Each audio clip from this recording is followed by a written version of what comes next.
On all Mac products, you have your free QuickTime player. So you just Launchpad, and you'll probably find it on the second page.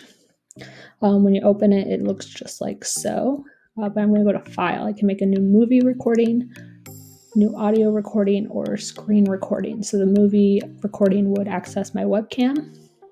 Audio would just be my microphone, and the screen recording would allow me to show you my screen and do the voiceover as well. So I'm doing screen recording today. So you hit screen recording, you have your different options, the entire screen, just a window, or it could just select a small portion. I'm going to go ahead and record the entire screen. And as soon as you hit record, now it's automatically recording. It's going for it. Up here in your window is where you're going to go ahead to hit the stop.